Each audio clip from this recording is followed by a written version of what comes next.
Salut Barça-Barzienne, j'espère que vous allez bien. Le Paris Saint-Germain qui s'impose 3-0 face à Brest. Le Paris Saint-Germain qui cherche la victoire, les 3 points, qui reprend en tête de ce classement pour l'instant parce que ce soir à 21h05, il y a Lens-Marseille et en espérant que Marseille perd le match de ce soir face à Lens. Mais on verra bien. Donc, parce qu'après les 2 matchs précédents que le PSG qu'on fait 2 matchs nuls, qu'on fait un partout face à Lille, il a 3 partout face à Strasbourg, donc on s'est inquiété et je me suis dit il faudrait que le PSG remette les choses en place, de remettre les pendules à l'heure, qui doit se réagir, qui doit chercher la victoire, les 3 points, mais en tout cas c'est ce qu'ils ont fait en fin d'après-midi et je suis très content que le PSG qu'on cherché la victoire et c'est mérité. Et vous avez vu le tifo, ce qu'ils ont fait de nos ultras du PSG avec le capitaine Haddock dans les aventures de Tintin, Tonnerre de Brest. Attention en danger, si je me trompe pas. Attention en danger, Tonnerre de Brest. Mais ça me fait marrer. Mais bon, il n'y a rien de méchant, il n'y a pas d'insulte ou comme ce soit, mais c'est de l'humour, voilà. Mais c'est marrant ce truc-là.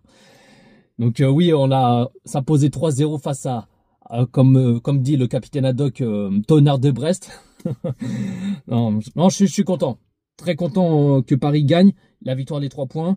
Et en tout cas, première période, Zaïre Emery qui a fait un excellent match, qui retrouve son haut niveau. Et là, je suis très fier pour Zaïre Emery parce que on s'est inquiété qui retrouve pas son niveau, ce qu'il fait d'habitude, la qualité, ce qu'il fait, enfin la qualité qu'il a d'habitude de Zaïre Emery. Mais là, ça fait plaisir qu'il a fait un bon match ce soir pour Zaïre Emery. Je suis très content pour lui, qui retrouve de mieux en mieux pour lui et ça fait plaisir.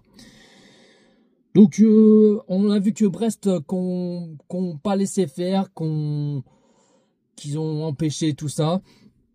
Mais le PSG qui n'ont pas fait grand chose en une vingtaine de minutes, mais bon, un peu endormi. Mais là, que le PSG qui pousse, et puis là, 29e minute de jeu, l'ouverture du score 1-0 pour le Paris Saint-Germain.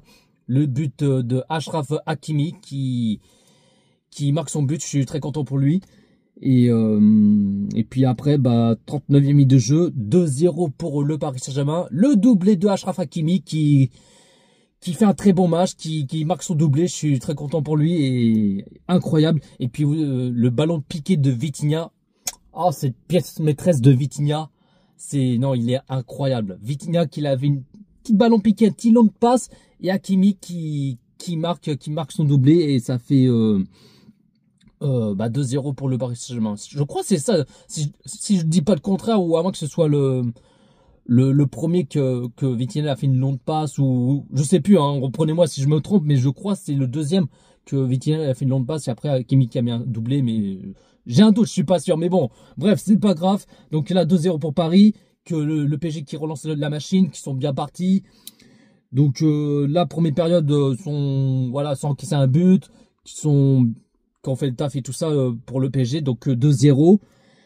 Et deuxième période, oh là là, mais l'arbitre, mais c'est pas possible. Ça a pris je sais pas combien de temps que on a vu le ralenti comme quoi Kangidli qui a touché le ballon de la main sans faire exprès, mais l'arbitre, mais c'est pas possible. Il met 30 plombs pour décider s'il siffle le penalty ou pas, mais qu'est-ce qu'il est long. Je sais pas qu'est-ce qu'il fait, il attend comme ça, ouais. Et les deux les deux arbitres, ceux qui sont dans l'écran c'est quoi, c'est Fortnite, c'est Call of Duty ou FC26, je sais pas, mais réveillez-vous, bougez votre cul, je sais pas. On va pas attendre à 20-30 minutes pour décider de penalty ou pas. Non, mais c'est dinguerie, mais c'est en train de se... Non, j'allais dire autre chose, mais vas-y, voilà. Et du coup, l'arbitre, il a décidé de ne pas siffler le penalty, alors qu'on a vu que Kangidli, il a touché le ballon de la main, largement. Et là, après, j'ai pas compris, l'arbitre, il est parti voir l'écran, il a un doute, il était vraiment pas sûr. Et là, en fin de compte, l'arbitre a décidé de siffler le penalty pour Brest. C'est dinguerie, va, mais il a pris quoi, 10 minutes pour siffler le penalty ou pas. Il dit non, mais après, quand il était voir l'écran, voir la VAR, il siffle le penalty pour Brest.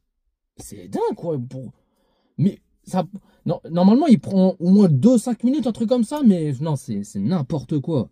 Faudra que, je sais pas, les deux arbitres, ceux qui sont à l'écran, mais je sais pas, prenez un ophtalmo, prenez une paire des lunettes, j'en sais rien, mais en train de bugger et tout, quoi. Ils ont un doute, ils sont pas sûrs, mais vas-y, bref.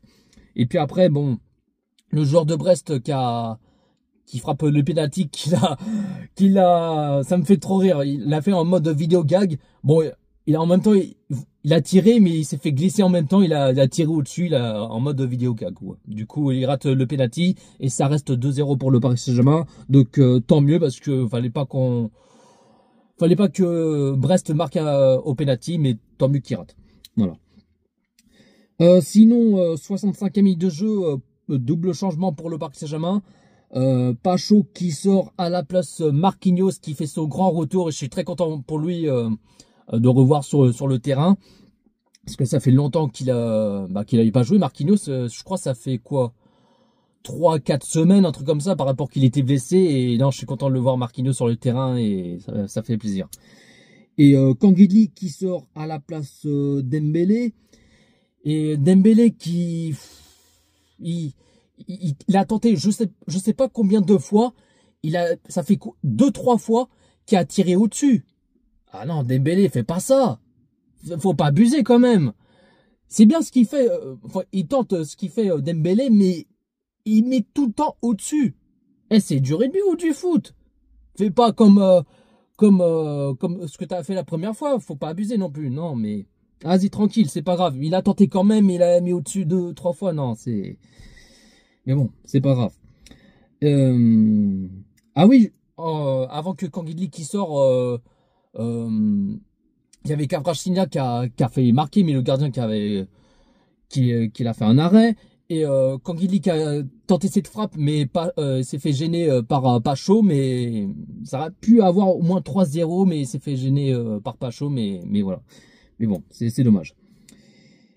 Après 69 minutes de jeu, troisième changement pour le Paris Saint-Germain. Kvaratskhelia qui sort à la place Désiré Doué. Et Désiré Doué qui a tenté cette frappe, qu'il a mis le poteau à côté. Mais j'ai cru qu'il a été dedans, mais enfin compte non, mais dommage pour lui. Sinon, 78e minute de jeu, Barcola qui sort à la place Ramos et Mayulu qui sort à la place Njontou. Donc, je me suis dit, est-ce que le PSG vont chercher un troisième, un petit quatrième, parce que, bon, pour l'instant, ils n'ont pas marqué un but enfin, ils n'ont pas marqué le troisième but en deuxième période. Mais bon, le Brest n'ont pas fait grand-chose à faire. Bon, ils n'ont pas eu enfin, si, à part, il y avait une occasion dangereuse, et Chevalier qui l'avait sauvé, qu'il a fait un arrêt, enfin, pas un arrêt, mais il a juste repoussé le ballon. Heureusement, parce que sinon on aurait pris un but bêtement comme une merde. Mais voilà. Et après, Désiré Doué qui a tenté cette frappe, ça a tiré le poteau. Encore une fois, décidément, il a vraiment pas de chance pour Désiré Doué. Et puis après, à la fin du match, dans le temps additionnel, quelques secondes à la fin du match, 96e minute de jeu, 3-0 pour le Paris Saint-Germain. Le but Désiré Doué qui marque son but. Je me suis dit, est-ce qu'il va marquer son but Désiré Doué, parce qu'il a tenté 2 frappes et 2 fois le poteau. Et je me suis dit, il aurait dit dans sa tête, est-ce que je vais marquer ou pas? Là, il marque et non, je suis très content pour lui. Et l'arbitre, la temps de décision s'il y avait hors-jeu ou pas. Mais en fin de compte, il a validé le 3e but pour le Paris Saint-Germain, le but de Doué. Et donc, tant mieux qu'il a validé le but. Donc, score final, le Paris Saint-Germain qui s'impose tranquillement 3-0 face à Brest. Et en tout cas, sans encaisser un but. Zabarni qui a fait un bon match, j'allais dire ce soir, mais en fin d'après-midi, qu'il a fait un bon match, Zabarni qui a sauvé 1 ou 2 fois. Je suis très content pour lui, parce que le match précédent, face à Leverkusen en Ligue de Champions, c'était cataclysmique pour lui, qui offre 2 cadeaux, le penalty. Donc voilà, faudrait lui laisser un peu de temps, mais voilà, tranquille. Mais Zabarni, rien à dire, qu'il a fait le taf qu'à gérer, donc voilà. Je suis content pour Zabarni. Voilà la team, j'ai pas plus à dire. Vous direz dans les commentaires ce que vous en pensez de ce match Brest-Paris Saint-Germain. Un petit pouce bleu, commentez, partagez et on est carré. Abonne-toi si c'est pas fait, abonnez Jojo Parisien et n'oublie pas de cliquer sur la cloche. C'est important. Ah oui, avant que je coupe la vidéo, mes tops, je mettrai Hakimi qui a marqué son doublé fin d'après-midi, qui a marqué son doublé pour Hakimi. Deuxième top, je mettrai Vitinha. Vitinha qui a fait un excellent match. Rien à dire. Une pièce maîtresse qui a fait une longue passe à Hakimi. Et non, rien à dire pour Vitinha. Et troisième top, je mettrai Doué pour qu'il a marqué son but. Donc voilà. Donc mes tops Hakimi, Vitinha et Doué. Voilà. Prenez sur vous la team. Ici c'est Paris.